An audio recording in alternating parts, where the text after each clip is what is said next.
The federal ఆంధ్రప్రదేశ్కు స్వాగతం. ఆంధ్రప్రదేశ్ రాష్ట్రంలో 10వ తరగతి తర్వాత విద్యాభ్యాసం చేసే వారి సంఖ్య ఏడాదికి ఏడాది తగ్గుతూ ఉంది. గత సంవత్సరం 24% తగ్గింది. ఈ సంవత్సరం కూడా అవే పరిస్థితులు ఎదురయ్యే అవకాశం ఉందని తల్లిదండ్రుల్లో కానీ విద్యావేత్తల్లో కానీ ఆందోళన ఉంది.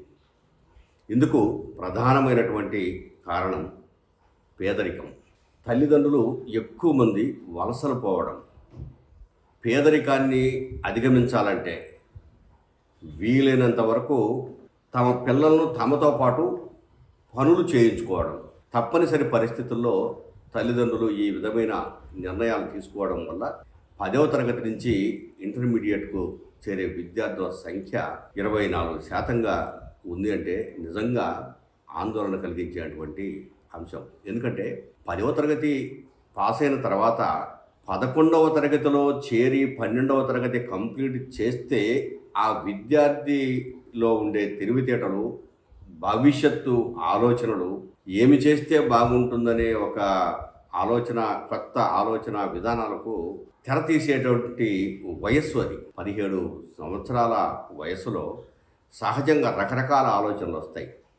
తల్లిదండ్రుల ప్రోత్సాహం అవసరం, పర్యవేక్షణ అవసరం. అట్లాగనే ఉపాధ్యాయులు వాళ్ళకి మంచి గైడెన్స్ ఇచ్చి మంచి భారత పౌరులుగా తీర్చిదిద్దేందుకు ఒక మంచి అవకాశం ఉన్నటువంటి వయస్సు. ఆ వయస్సులో వాళ్ళు కేవలము ఇంటి అవసరాల కోసం, లేకపోతే కష్టాలను అధిగమించడం కోసం, తల్లిదండ్రులకు సహాయపడటం కోసం వెళ్ళిపోవడం అనేది చాలా వరకు బాధ కలిగించేటువంటి అంశం. ఇక ప్రాథమిక దశలోనే అంగన్వాడీ స్కూళ్ళల్లో కానీ, లేదు ఎలిమెంటరీ స్కూళ్ళల్లో కానీ, అసలు ఆ ప్రాథమిక దశలోనే ఎంతమంది పిల్లలు ఉన్నారో అని ఆ ఊర్లో లెక్క వేసిన తర్వాత స్కూల్లో లెక్క వేసుకొని చూసుకుంటే 5-6% తగ్గుదల కనిపిస్తుంది. అంటే ఊర్లో ఉన్న వాళ్ళ పిల్లలందరినీ కూడా స్కూలుకు రాబట్టడంలో అటు స్కూలు ఉపాధ్యాయులు కానీ, లేదు పిల్లల్ని ఈ వీలైనంత వరకు చిన్నగా తీసుకొచ్చి స్కూల్లో వదిలిపెట్టడంలో తల్లిదండ్రుల బాధ్యత కానీ సరిగ్గా లేదు అనేది ఈ నీతి ఆయోగ్ సమర్పించినటువంటి నివేదికలో వెల్లడైన సత్యం. ఇదంతా కూడాను నీతి ఆయోగ్ నివేదిక. ఆంధ్రప్రదేశ్ రాష్ట్రంలో 100% పిల్లలు చదవడం లేదు. 1వ తరగతి నుంచి 10వ తరగతి వరకు ప్రాథమిక విద్య, నిర్బంధ ప్రాథమిక విద్య అమలులో ఉన్న ప్రాథమిక పాఠశాలల్లో 5% అసలు చేరడం లేదు. ప్రాథమికోన్నత పాఠశాలల నుంచి ఉన్నత పాఠశాలలకు పోయే టైంలోనూ ఒక 7% మంది విద్యార్థుల సంఖ్య తగ్గుతుంది. అట్లాగనే ఉన్నత పాఠశాలల నుంచి ఇంటర్మీడియట్ విద్యా విధానానికి పోయే దగ్గర 24% విద్యార్థుల సంఖ్య, అంటే చదువు మానేస్తున్నారు విద్యార్థులు అంటే ఆంధ్రప్రదేశ్ ప్రభుత్వం ఒకసారి విద్యాశాఖ మంత్రి లోకేష్ ఆలోచించాల్సిన అవసరం ఉంది. సరే, గతము కంటే కొంత ఇంప్రూవ్మెంట్ ఉండొచ్చు, కానీ అలా కాదు కదా. ఇప్పుడు మారుతున్న సమాజంలో ప్రతి ఒక్కరూ విద్యావంతులు కావాలి. ఏదో చండీగఢ్ కొన్ని రాష్ట్రాలలో, ఢిల్లీ రాష్ట్రము, చండీగఢ్ రాష్ట్రము, వీటిని చూస్తే అసలు 10th క్లాస్ నుంచి ఇంటర్మీడియట్కు పోవడానికి ఒక్క డ్రాప్ అవుట్ కూడా లేకుండా వెళ్తున్నారు. మరి అక్కడ ఎలా వెళ్తున్నారు? అక్కడ ఇక్కడ విద్యా విధానాలు వేరువేరుగా లేవు కదా. అంటే ఇక్కడ ఆంధ్రప్రదేశ్లో పేదరికమే ప్రధాన కారణం అనేది స్పష్టమవుతోంది. అది బయటికి కనిపించడం లేదు. ఎక్కువ మంది బీసీలకు చెందినటువంటి వాళ్ళు పట్టణాలకు వలస వస్తున్నారు. చాలామందికి కన్స్ట్రక్షన్ వింగులో పని తెలియకపోయినా కింద నుంచి పై బిల్డింగులోకి మట్టి మోయడానికో, సిమెంట్ మోయడానికో, ఇటుకలు మోయడానికో ఉపయోగపడే విధంగా వాళ్ళు వచ్చి ఇక్కడ కూలీలుగా పనిచేస్తున్నారు. ఒరిస్సా రాష్ట్రం నుంచో ఇంకొక రాష్ట్రం నుంచో కొంతమంది కూలీలను కాంట్రాక్టులు తెప్పించుకుంటున్నారు. ఆ కాంట్రాక్టులు తెప్పించుకునే వాళ్ళు కూడా ఎక్కువ మంది ఇట్లాంటి చిన్న చిన్న పనులు చేసేవాళ్ళే. మేస్త్రిగా పనిచేసేవాళ్ళు దొరకడం చాలా తక్కువైపోయింది. వేరే రాష్ట్రాల నుంచి వచ్చేటప్పుడు ఒకేసారి మేస్త్రితో పాటు కూలీలను కూడా తీసుకొని వస్తున్నారు. వాళ్ళు టీమ్గా వస్తారు. కనీసం ఒక 30 మందికి తప్పకుండా ఒక టీం వస్తారు.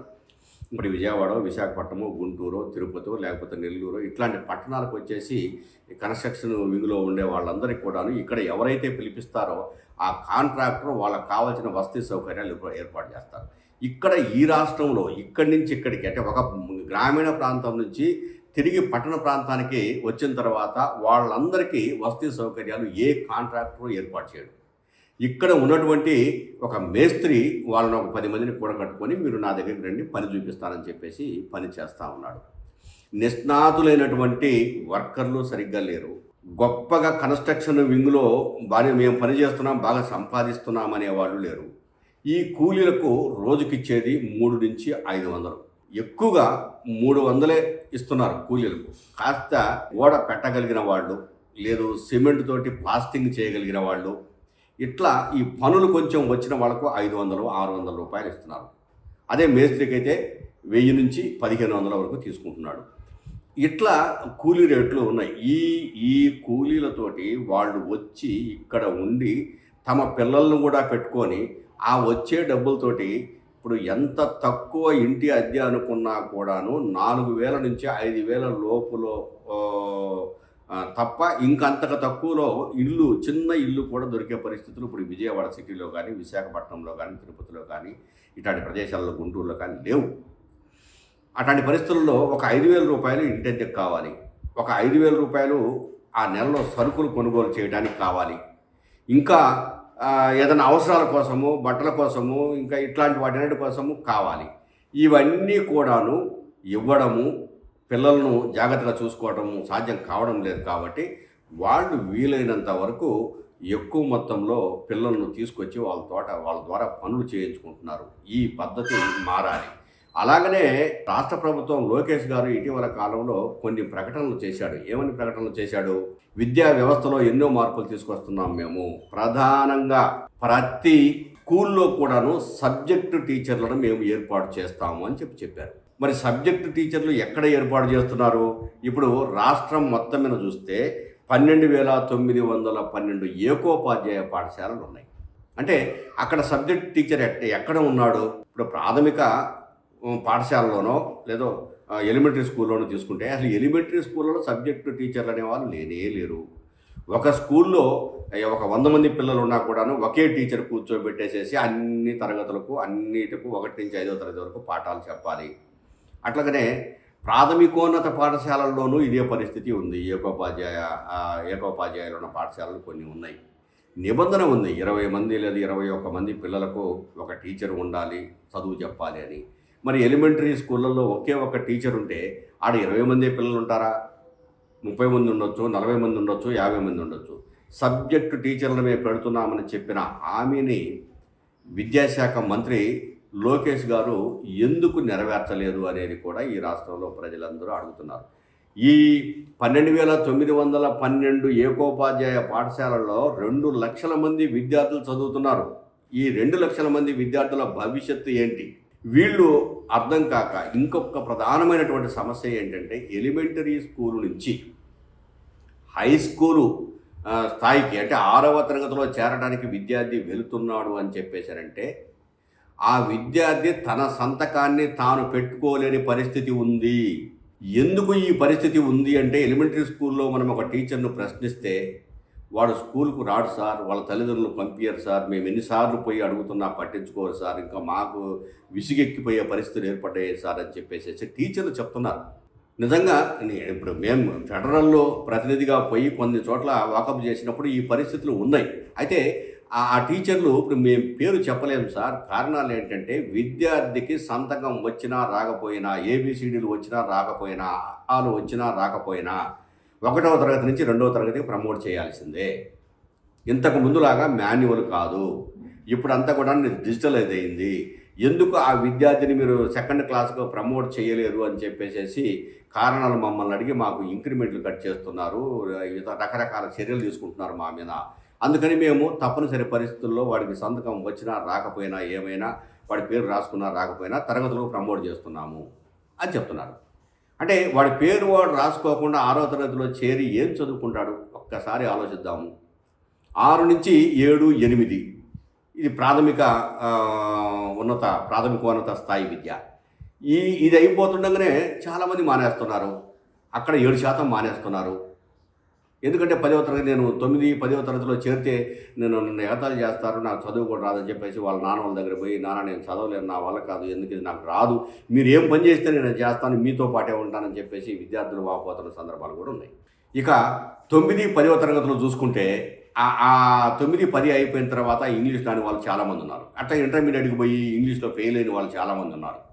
ఇప్పుడు ఇంగ్లీష్ మీడియం తీసుకున్నవాడు మాత్రమే ఇంగ్లీష్ నేర్చుకోగలుగుతున్నాడు. తెలుగు మీడియం తీసుకొని ఎలిమెంటరీ స్థాయి నుంచి పైకి వచ్చినవాడు అలా మనం ముందుకు అడుగులు వేయలేకపోతున్నాడు. మొత్తం మీద నీతి ఆయోగ్ నివేదిక ప్రకారము ఈ రాష్ట్రంలో 10వ తరగతి తర్వాత 11వ తరగతిలో చేరేవారి సంఖ్య 24% తగ్గిపోతుంది. అంటే డ్రాప్ అవుట్ అవుతున్నారని చెప్పేసానంటే ఇందుకు తల్లిదండ్రులు వారితో పాటు పాలకులు ప్రధాన కారణము. విద్యా విధానంలో చాలా మార్పులు తీసుకొచ్చినామని చెప్తున్నారు. ఏ మార్పు వాళ్ళను మానుకోనీయకుండా చేయడం లేదు. పేదరికం ఎప్పుడైతే లేకుండా పోతుందో ప్రతి కుటుంబము తలసరి ఆదాయం పెరుగుతుందని చెబుతున్నారు, కానీ ఆ తలసరి ఆదాయం లెక్కల్లో తప్ప వాడి చేతుల్లో ఎక్కడ డబ్బుల రూపంలో కానీ లేదా వస్తువు రూపంలో కానీ కనిపించడం లేదు. అందువల్లనే తమ పిల్లలను తమతో పాటు పనులకు తీసుకెళ్లాల్సిన దుస్థితి ఈ రాష్ట్రంలో ఏర్పడింది. నీతి ఆయోగ్ నివేదిక చెప్పిన ప్రకారము డ్రాప్ అవుట్స్ సంఖ్య టోటల్గా తీసుకున్నప్పుడు 40% వరకు ఆంధ్రప్రదేశ్ రాష్ట్రంలో చదువు 1వ తరగతి నుంచి స్టార్ట్ అయ్యి 11వ తరగతిలోకి వచ్చేసరికి మానేస్తున్నారు. ఈ దుస్థితి ఎప్పుడు పోతుందో, ఏ విధంగా వీళ్ళు ప్రతి ఒక్కరూ విద్యావంతులుగా ముందుకు అడుగు వేయడానికి ఈ ప్రభుత్వం చర్యలు తీసుకుంటుందో మనం చూడాలి.